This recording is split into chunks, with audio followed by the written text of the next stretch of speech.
स्वागत है आपका हमारे YouTube channel RJS biology education hub में। और हम सेक्सुअल रिप्रोडक्शन इन एंजियोस्पर्म में पढ़ रहे हैं, जिसमें हमने पिछले वीडियो में डिस्कस किया था कि mail gametophyte structure and development. उसके अंतर्गत हमने पढ़ा था कि माइक्रोस्पोरेंजियम का डेवलपमेंट और स्ट्रक्चर, माइक्रोस्पोरोजेनेसिस, और माइक्रोस्पोरोजेनेसिस के द्वारा जो मेल गेमेट बनते हैं जिनको हम मेल गेमेटोफाइट कहते हैं। तो मेल गेमेटोफाइट की जो है स्ट्रक्चर और उसका डेवलपमेंट किस तरीके से होता है। तो इस तरीके से हमारा मेल गेमेटोफाइट जो पिछले वीडियो में कंप्लीट हो गया था। आज की वीडियो में हम पढ़ेंगे फीमेल गेमेटोफाइट या मादा युग्मकोद्भिद। तो फीमेल गेमेटोफाइट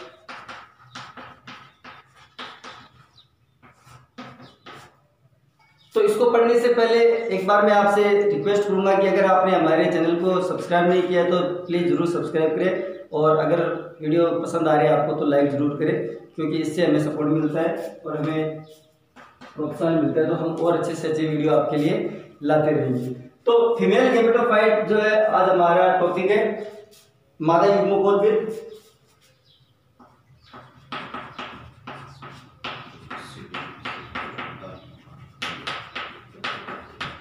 फीमेल गेमेटोफाइट पढ़ने से पहले मैं आपको पिछले वीडियो में लेके चलता हूँ, जहां हमने एक पुष्प की संरचना पढ़ी थी। और इस पुष्प की संरचना में मैंने आपको बताया था कि पुष्प के अंदर जो मादा जननांग होता है वो उसको हम स्त्री केसर कहते हैं। इसका पूरा साइकिल जो है वो गाइनोसियम कहलाता है, और इसका एक सदस्य अंडक कहलाता है। इसको अंडक भी कहते हैं, और इसका एक नाम और है गुरु बीजाणु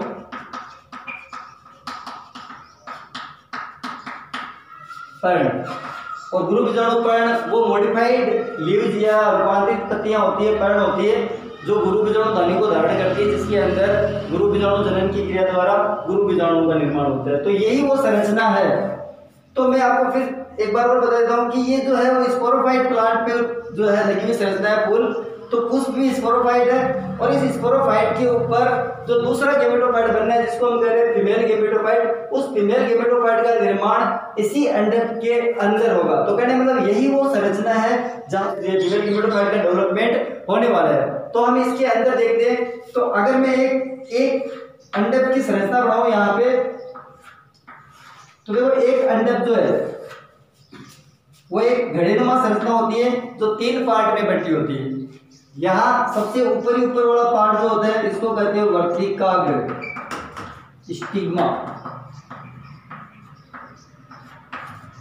और एक नलीनुमा जो गर्दनुमा संरचना होती है इसको हम कहते हैं वर्तिका स्टाइल, और जो नीचे घड़ेनुमा पार्ट जो होता है इसको हम कहते हैं अंडाशय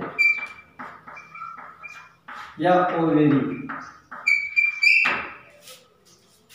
अब इस ओवेरी के अंदर अगर हम देखें तो आपको यहाँ पे छोटी छोटी संरचनाएं दिखाई देती है, जिनको हम कहेंगे बीजांड, ओव्यूल। तो ये संरचनाएं एक अंडक के अंदर देखने को मिलती है। अब यहाँ ध्यान रखना कि एक पुष्प के अंदर जो है अंडकों की संख्या जो है वो अलग अलग हो सकती है। अगर अंडक एक हो, ध्यान देना, अगर अंडक एक हो तो हम इसको एक अंडपी कहेंगे। अगर 2 हो तो द्विअंडपी, इसी तरीके से 3 हो तो त्रिअंडपी, 4 हो तो चतुरंडपी, और 5 हो तो पंचअंडपी, इस तरीके से। और अगर 5 से ज्यादा हो तो हम उसको बहुअंडपी कहेंगे। अब ध्यान रखना कि ये अंडक जो है जिनको गुरु बीजाणु पर्ण कह रहे हैं, वो अंडक आपस में अगर जुड़े हुए हो, जैसे वो आपस में जुड़े, अगर आपस में जुड़े हुए हो तो हम इनको संयुक्त अंडपी कहेंगे। और अगर ये अंडक जो है अलग अलग हो, पृथक हो, तो हम इसको वियुक्तांडपी अंडपी कहेंगे। तो ये कुछ टर्म्स है जो एक अंडप के बारे में हम यूज करते हैं कि अंडपों की संख्या एक है तो एक अंडपी, एक से ज्यादा 5 से ज्यादा हो तो बहुअंडपी, अगर अंडप आपस में जुड़े हो तो संयुक्त अंडपी, और अगर अलग अलग हो तो पृथक अंडपी। एक अंडप जो है वो 3 पार्ट में बटा होता है। सबसे शीर्ष वाला पार्ट जो होता है वो वर्तिकाग्र कहलाता है। एक गठननुमा संरचना होती है इसको वर्तिका कहते हैं, और नीचे की तरफ एक खुली हुई संरचना होती है इसको अंडाशय कहते हैं। अंडाशय वो संरचना है जहाँ पे बीजांड या ओव्यूल का डेवलपमेंट होता है। बीजांड को हम गुरु बीजाणु धनी भी कहते हैं।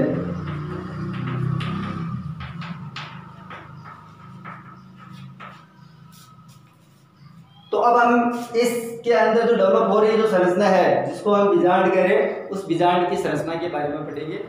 तो यहाँ एक प्रारूपिक बीजांड का डायग्राम मैंने ड्रॉ किया है। तो इसके अंतर्गत कौन कौन सी स्ट्रक्चर होती है और कौन कौन सी संरचना इसमें पाई जाती है तो उसके बारे में हम देखेंगे। तो यहाँ देखो कि ये जो बीजांड है, ये जो बीजांड है वो ओवेरी या अंडाशय के साथ में एक संरचना से जुड़ा होता है जिसको हम कहते हैं बीजांड व्रंत। फिलिकल। और ये बीजांड व्रंत इस बीजांड की ऊपर की जो संरचना है, जो मेन संरचना है, इस संरचना के साथ में नाभिक के द्वारा जुड़ा होता है हाइलम, इसे हम हाइलम कहेंगे। और ये जो बीजांड की जो मेन बॉडी है, इसका जो ऊपर वाला पार्ट है इसको हम कहेंगे निभाग या शैलेजा। आपको बता दो कि बीजांड व्रंत का जो डेवलपमेंट होता है, जो विकास होता है, वो इस निभाग के द्वारा ही होता है। निभाग की सेल से बीजांड व्रंत बनाती है या वेनिकल बनाती है। अब ये जो बीजांड की मेन बॉडी है वो 2 अध्यावरण से घिरी हुई होती है। बाहर वाला जो अध्यावरण होता है जिसको हम कहते हैं, यानी दोनों अध्यावरण को जो इंटीग्यूमेंट या अध्यावरण कहेंगे, तो बाहर वाला ये हो गया आउटर इंटीग्यूमेंट और अंदर वाला जो देख रहे हो आप इसको हम कहेंगे इनर इंटीग्यूमेंट।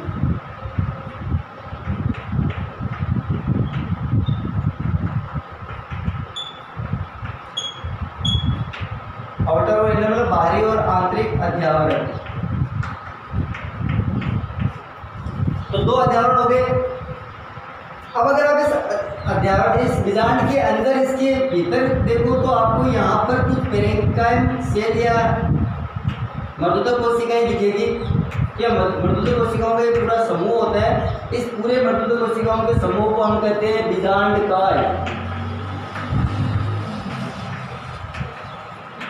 न्यूसेलस। और इस बीजांडकाय की कोशिकाएं हैं जिनमें से एक सेल जो है वो आगे चल के और फीमेल गेमेटोफाइट का निर्माण करेगी, या हम जिसको मैक्रो स्पोर कहेंगे, गुरु बीजाणु कहेंगे। तो ये गुरु बीजाणु होगा, और गुरु बीजाणु जो है वो अब यहाँ पर भ्रूणकोश एम्ब्रियो से कहलाएगा। भ्रूणकोश, ध्यान रखना भ्रूणकोश है ये भ्रूणकोश ही वो स्थान है जहाँ पर फीमेल गेमेट का निर्माण होगा। और ये भ्रूणकोश ही जो फीमेल गेमेटोफाइट कहलाता है, जिसको हम फीमेल गेमेटोफाइट जो है अपना टॉपिक है वो टॉपिक कहते हैं। तो फीमेल गेमेटोफाइट जो वो यही है, और इसके अंदर ही फीमेल गेमेट का निर्माण होने वाला है। तो ये पूरी संरचना होगी। अब देखो ये जो बीजांड की जो मेन बॉडी है, जो मुख्य आप जो देख रहे हो शरीर का, तो यहाँ पे इसके चारों तरफ जो 2 आवरण है वो आवरण एक स्थान के ऊपर इसको कवर नहीं करते। और ये जो स्थान है यहाँ पर एक सितुनुमा संरचना होती है जिसको कहते हैं बीजांड द्वार, माइक्रोपाइल। और ये बीजांड द्वार ही वो स्थान है जहाँ पर वो जो मेल गेमेटोफाइट है उसमें से जो पोलन ट्यूब निकलती है, वो पोलन ट्यूब आके और इसी माइक्रोपाइल से अंदर प्रवेश करती है, यहाँ लाके मेल गेमेट को छोड़ती है। तो ये बीजांड द्वार हो गया। तो ये एक प्रारूपिक बीजांड की संरचना है, इसके अंतर्गत ये जो है वो ये संरचना है, ये स्ट्रक्चर जो हमें देखने को मिलती है। अब हम आगे जो है वो इसके अंदर स्पोरोजेनेसिस की क्रिया पढ़ेंगे।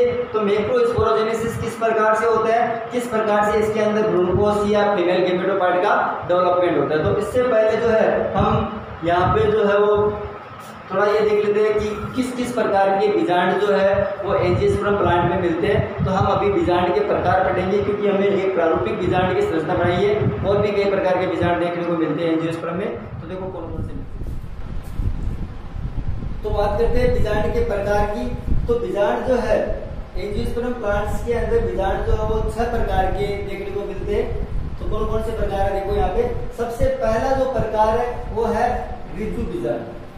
ऋजु बीजांड में क्या होता है कि बीजांड द्वार, इसके अलावा न्यूसेलस, यानी ये बीजांड द्वार हो गया माइक्रोपाइल, न्यूसेलस और ट्यूनिकल, इसके अलावा ये चलेगा। ध्यान दें इधर माइक्रोपाइल बीजांड द्वार, न्यूसेलस बीजांड काय, चेलेजा निभाग और ट्यूनिकल बीजांड व्रंत, सबके सब एक ही दिशा में होते हैं, एक ही लाइन में होते हैं, इसलिए इसको ऋजु बीजांड कहते हैं। पॉलीगोनेसिकुल में मिलता है, एग्जांपल है इसका पॉलीगोनेसिकुल।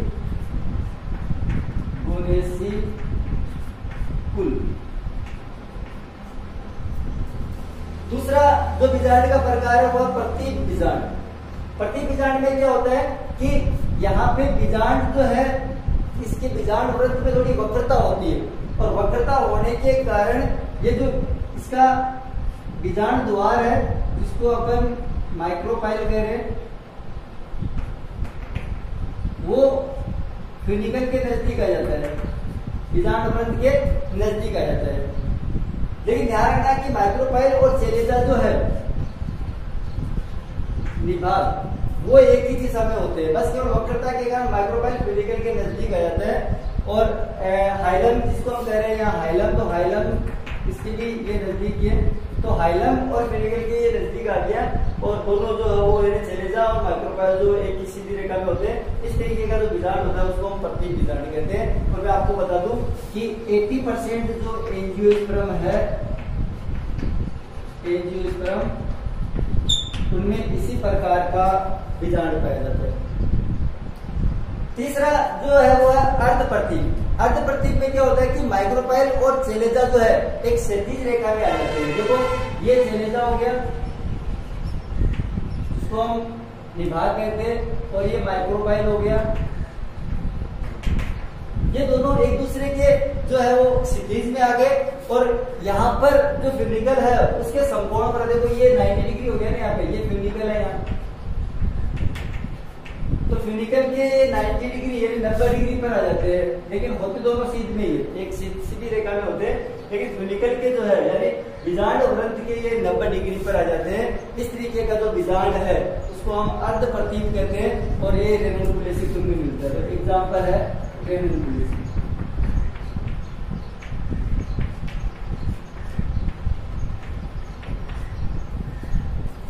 चौथा जो बीजांड का प्रकार है वो वक्र प्रकार। और वक्र प्रकार के बीजांड में क्या होता है कि यहाँ पे माइक्रोपाइल, ये माइक्रोपाइल हो गया, इसको बीजांड द्वार कह रहे, और ये चेलेजा हो गई जिसको निभाग कह रहे। तो निभाग और ये दोनों एक सीधी रेखा में नहीं होते, बल्कि इसमें थोड़ी वक्रता होती है, और वक्रता होने के कारण चेलेजा ट्यूनिकल के समकोण पर आ जाते हैं। तो इस तरीके का जो बीजांड है इसको हम वक्र बीजांड कह रहे हैं। इसका जो एग्जाम्पल है ये हमें देखने को मिलता है क्रूसिपेरिकुल के पादपों में।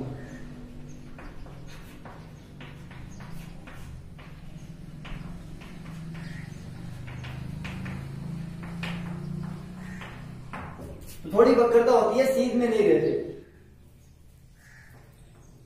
अब आगे पांचवा जो बीजांड है उसको हम कहते हैं अनुप्रस्थ बीजांड।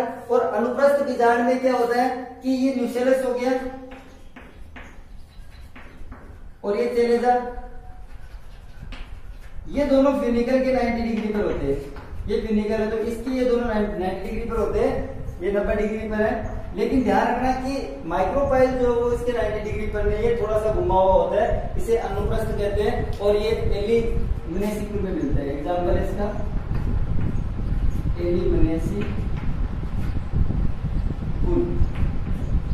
और लास्ट जो छठवां बीजांड है उसको हम पुंडलिक बीजांड कह रहे हैं। और पुंडलिक बीजांड में क्या होता है कि बीजांड ग्रंथ जो है फ्यूनिकल, ये फ्यूनिकल बहुत ज्यादा वृद्धि करता है और इसकी वृद्धि करने के कारण जो बीजांड की बॉडी है वो 360 डिग्री पर पूरी घूम जाती है। तो घूमने के बाद ये उल्टा हो जाता है, यानी कहने मतलब पूरा उल्टा हो जाता है। और इसमें आप देखोगे तो बीजांड ग्रंथ वो चारों तरफ से जो बीजांड की बॉडी है उसको घेरे हुए रहता है, इसको पुंडलिक बीजांड कहते हैं। और इस तरीके का जो बीजांड है वो केकटेसी में मिलता है। तो एग्जाम्पल है केकटेसी। तो ये 6 प्रकार है बीजांड के।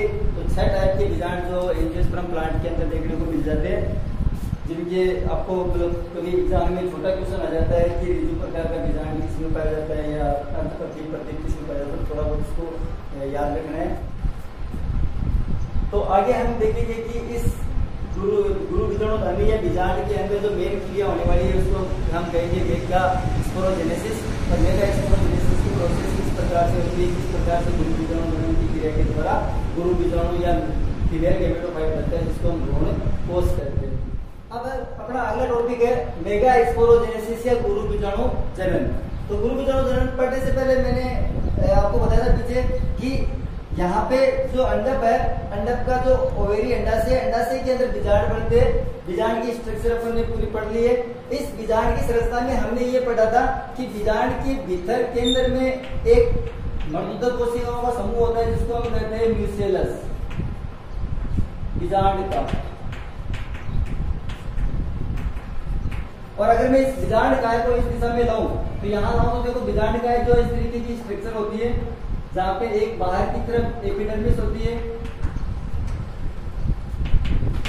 और एपिडर्मिस के अंदर का जो पूरा पार्ट है इसको हम कह रहे हैं हाइपोडर्मिस। क्या कह रहे हैं? हाइपोडर्मिस। तो ये हो गया हाइपोडर्मिस। ध्यान रखना कि इसी हाइपोडर्मिस की कुछ नहीं मतलब एक ही सेल, बहुत इंपॉर्टेंट है, ध्यान देना यहाँ पे कि इस हाइपोडर्मिस की एक ही सेल जो है वो आगे चल के और आर्कीस्पोरियल सेल के रूप में काम करती है। तो ये आगे चल के करेगी आर्कीस्पोरियल सेल या परपरसु कोशिका।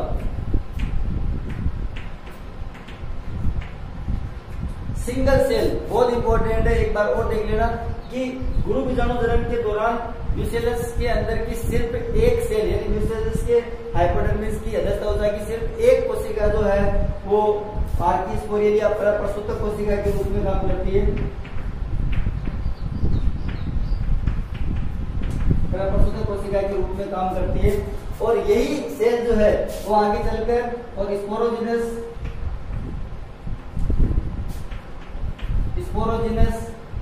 सेल के रूप में काम करेगी, जहां उत्तक नहीं बनेगा। और ये स्पोरोजिनस जिसको अपन बीजाणुजन सेल कह रहे हैं, बीजाणुजन कोशिका, ये प्राइमरी है, ध्यान रखना कि पहले सबसे पहले बनी है इसको प्राइमरी या प्राथमिक कह रहे हैं। तो यही आगे चल के खुद ही जो है वो स्पोरोजिनस कोशिका में मतलब कार्य करना है, इसके रूप में कार्य करना शुरू कर देगी। और इस स्पोरोजिनस कोशिका से ही यानी यही कोशिका जो आगे चल के और गुरु बीजाणु मात्र कोशिका यानी मेगा स्पोर मदर सेल, गुरु बीजाणु मात्र कोशिका के रूप में काम करेगी।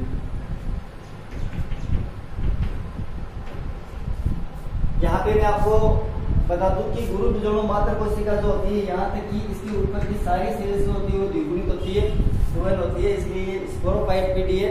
और इस स्पोरोफाइट पीडी की ये अंतिम सेल है, यानी गुरु बीजाणु मात्र कोशिका स्पोरोफाइट पीडी की अंतिम कोशिका होती है। इसी तरीके से लघु बीजाणु मात्र कोशिका भी स्पोरोफाइट जो जनरेशन है उसकी अंतिम सेल होती है।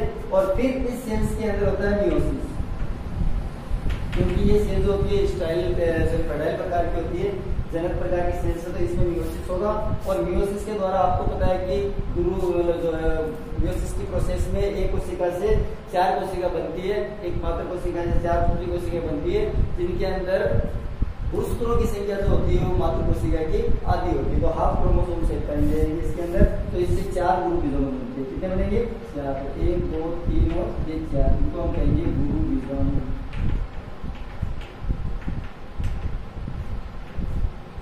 ये गुरु बीजाणु है। और ये गुरु बीजाणु जो बना है अभी, ये अगुणित होता है संरचना में, यानी इनके अंदर गुणसूत्र की संख्या आती है, इसलिए ये गेमेटोफाइट के लिए शुरू हो गई। और यहाँ पे मैं आपको एक बार और इंडिकेट कर दूं कि गुरु बीजाणु जो होता है वो फीमेल गेमेटोफाइट की फर्स्ट सेल होती है, यानी पहली कोशिका है मादा युग्मकों की, क्योंकि इसके अंदर मादा युग्मकों की डेवलप हो रहा था, ये फर्स्ट सेल होगी। तो याद ध्यान दो कि अगर मैं इसके आगे की बात करूं तो इसके नीचे जो है ये पूरा बाकी का तो न्यूक्लियस ही है, और यहाँ पर 4 गुरु बीजाणु बन जाएंगे। कितने बन जाएंगे? 4।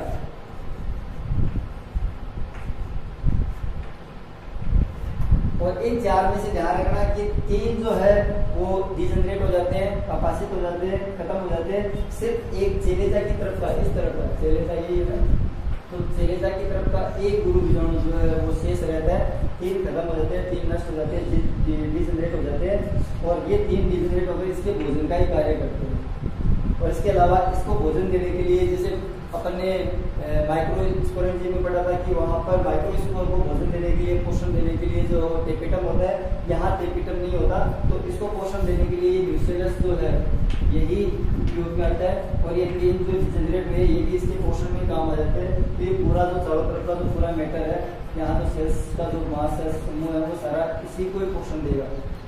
और इसको पोषण देने के बाद में ये थोड़ा आकार में बड़ा हो जाएगा।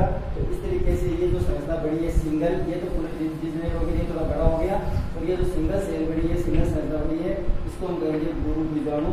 और ये गुरु बीजाणु जो है वो आगे चल के और फीमेल गेमेटोफाइट बनेगा, इसको हम फीमेल गेमेटोफाइट कहेंगे। और इस फीमेल गेमेटोफाइट को हम भ्रूण कोष भी कहते हैं, ध्यान रखना कि इसी को हम भ्रूण कोष कहते हैं, एम्ब्रियो सेक। तो यहाँ आपने देखा कि किस प्रकार से गुरु बीजाणु या फीमेल गेमेटोफाइट का निर्माण होता है और किस तरीके से डेवलप करता है। एक चीज यहाँ पर देखो, आप उसकी यानी माइक्रोस्पोरोजेनेसिस की मेगा स्पोरोजेनेसिस से अगर आप इन दोनों को कंपेयर करते हो, तुलना करते हो, तो वहां ध्यान देना कि वहां पर स्पोरोजेनस टिश्यू जो है वो ज्यादा मात्रा में बढ़ रहा था, वह टिश्यू बढ़ रहा था, जबकि यहाँ पर एक ही कोशिका बनती है, वहां पर प्रसूत कोशिकाएं भी ज्यादा थी, और उनसे स्पोर मदर सेल्स की जो बहुत ज्यादा संख्या में बढ़ती है, और उन स्पोर सेल्स मदर सेल्स से जो लघु बीजाणु भी ज्यादा बढ़ रहे थे, जबकि यहाँ पर सिर्फ एक गुरु बीजाणु, एक मेगा स्पोर बढ़ रहा है। और इसी से ही जो है इसी को पोषण देने के लिए बाकी के 3 जो होते हैं वो भी डिजनरेट हो जाते हैं। तो ये जो है एक अनुकूलन है, ये एक जो अपने सेक्सुअल रिप्रोडक्शन का एक तरीके का एडवांटेज है, क्योंकि आपको पता है कि नर जननांग में जो पोलन ग्रेन बनते हैं, जो परागकण बनते हैं, वो थोड़े छोटी आकृति के होने चाहिए और मात्रा उनकी ज्यादा होनी चाहिए, क्योंकि परागण जो होने वाला है वो पर परागण होने वाला है, दूसरे कीटों के द्वारा या वायु के द्वारा होने वाला है। तो वहां से उनको उड़ के और यहाँ इस तरीके से तक आना है, तो इस तक आने के लिए उनकी संख्या ज्यादा होनी चाहिए, क्योंकि वो ज्यादा होंगे तो यहाँ पर जो है वो यहाँ पहुंचने के चांसेस ज्यादा बढ़ जाएंगे, और चांसेस ज्यादा बढ़ जाएंगे तो कहने मतलब है कि फर्टिलाइजेशन के भी चांसेस बढ़ जाते हैं। इसको कहीं नहीं जाना है, इसको यही रहना है, इसको यानी इस फूफुस के अंदर ही इसको डेवलप होना है, इसको कहीं जाना नहीं है। तो इसके लिए ज्यादा बढ़ाने की जरूरत नहीं है, एक बनाना है, और एक भी कैसे बनाना है, बड़ा बनाना है, मोटा बनाना है, जिसके अंदर जो फीमेल गेमेटोफाइट, फीमेल गेमेट जो डेवलप हो सके, और यहाँ परागकण से जो मेल गेमेट हो यहाँ तक आ सके। तो इसलिए जो है देखो ये एक तरीके का एडवांटेज है एंजियोस्पर्म का, कि इनके अंदर जो परागकण, और ये धरती पर जो है वो पृथ्वी पर रहते हैं, जल के अभाव में रहते हैं, तो फर्टिलाइजेशन में जल की जो अनिवार्यता उसको खत्म करनी है, और उसको खत्म करने के लिए जो है वो माइक्रोस्पोर बहुत ज्यादा मात्रा में बनते हैं, जबकि मेगा स्पोर एक ही बनता है, और उसके अंदर जो फीमेल गेमेट बनते हैं।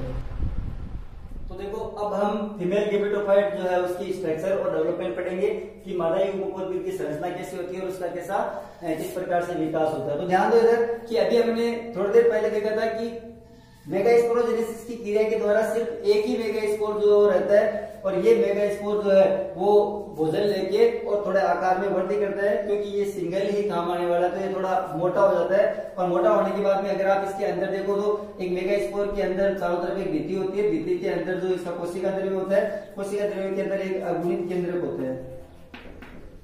ये क्या हो गया, अगुणित केंद्रक।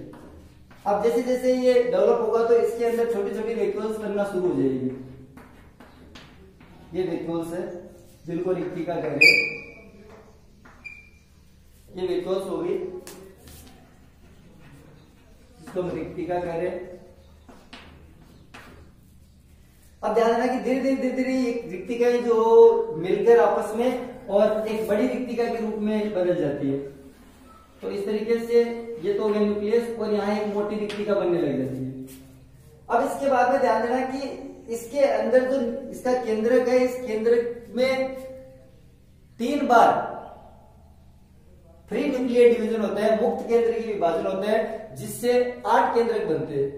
अब देखो 3 बार होने वाला है, तो सबसे पहली बार जब होगा तो इस एक न्यूक्लियस से जो है सबसे पहले जब डिवीजन होगा तो ये एक न्यूक्लियस जो था ये 2 में कन्वर्ट हो जाएगा, ये 2 केंद्रक बन गए जो हैप्लॉइड न्यूक्लियस होंगे। अब ये दोनों केंद्रक जो है वो किस तरफ जाएंगे, वो जाएंगे ध्रुवों की तरफ। तो एक तो चला जाएगा कहां पे, सेलेजा की तरफ, और एक आ जाएगा कहां पे, माइक्रोपाइल की तरफ, जिसको बीजांड द्वार कहे, इस तरफ आ जाएंगे। और ये जो इस तरफ जाने का जो मेन रीजन है वो है रिक्तिका, क्योंकि रिक्तिका बड़ी होती है और जैसे जैसे रिक्तिका मोटी होती जाती है तो इन दोनों को इस तरफ धकेल देती है। अब इनके अंदर जो है 2 फ्री न्यूक्लियर डिवीजन और होंगे, और 2 फ्री न्यूक्लियर डिवीजन होंगे। तो मान के चलो कि इसमें एक फ्री न्यूक्लियर डिवीजन हुआ तो कितनी बनी, 2 सेल, और दूसरे डिवीजन से बन गई 4 सेल। तो यहाँ पर 1, 2, 3 और 4 बन गई यहाँ पे, और यहाँ पर भी कितनी बन जाएगी, 4, 1, 2, 3 और 4। ये 4 सेल जो है वो 2 ध्रुवों पर बन जाती है। अब इनमें से जो है 4 सेल में से ध्यान रखना कि एक न्यूक्लियस जो वो बीच में आते हैं वापस, तो एक आएंगे बीच में। तो मान लो यहां से ये एक आ गया और ये आ गया यहाँ पे, यहां से भी जो है एक आ गया और वो भी आ गया यहाँ पे। 2 न्यूक्लियस यहाँ आ जाते हैं, और दोनों न्यूक्लियस यहाँ आने के बाद में इनको हम कहते हैं पोलर न्यूक्लियस।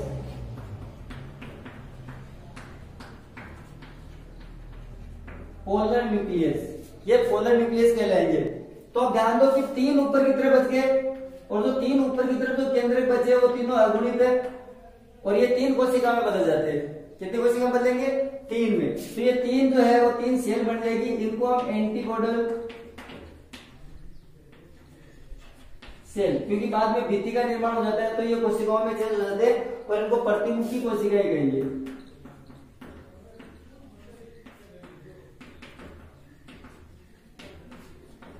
ये 3 प्रतिमुखी कोशिकाएं बन गई। अब जो नीचे की तरफ है इनमें भी 3 ही रह गए, क्योंकि एक ऊपर चला गया तो ये 3 बच गए, और ये जो 3 बचे ये माइक्रोपाइल की तरफ है, इसलिए इनको अंड समुच्चय एक अपर्चर कहेंगे।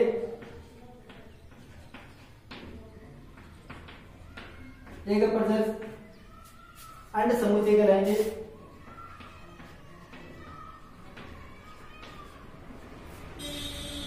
अब इन 3 में से जो बीच वाली है ना, ये जो बीच में है इसको हम एक कहेंगे, ये अंडा है, और 2 जो होती है इनको सहायक कोशिकाएं कहते हैं।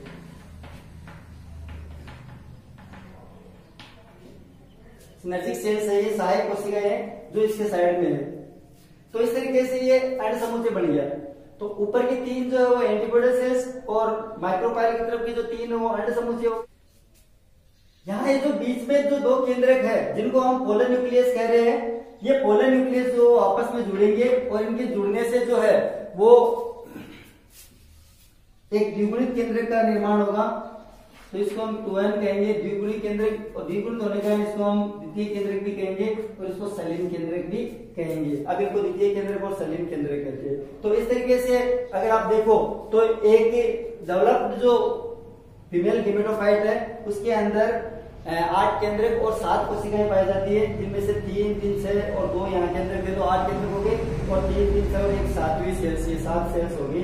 इस तरीके का जो भ्रूण का परिवर्तन, सॉरी इस तरीके का जो एम्ब्रियो इसका गेमेटोफाइट का जो डेवलपमेंट है, इसको पॉलीगोनम प्रकार का जो है वो डेवलपमेंट कहते हैं, और ये एक विकसित फीमेल गेमेटोफाइट की स्ट्रक्चर है। तो गाइज अगर आपको वीडियो समझ में आया है, पसंद आया है, तो सब्सक्राइब, शेयर और लाइक जरूर करें, क्योंकि आपके लाइक करने से ही हमें प्रोत्साहन मिलता है और ज्यादा से ज्यादा मेहनत करने के लिए हिम्मत मिलती है। तो लाइक जरूर करना है। धन्यवाद।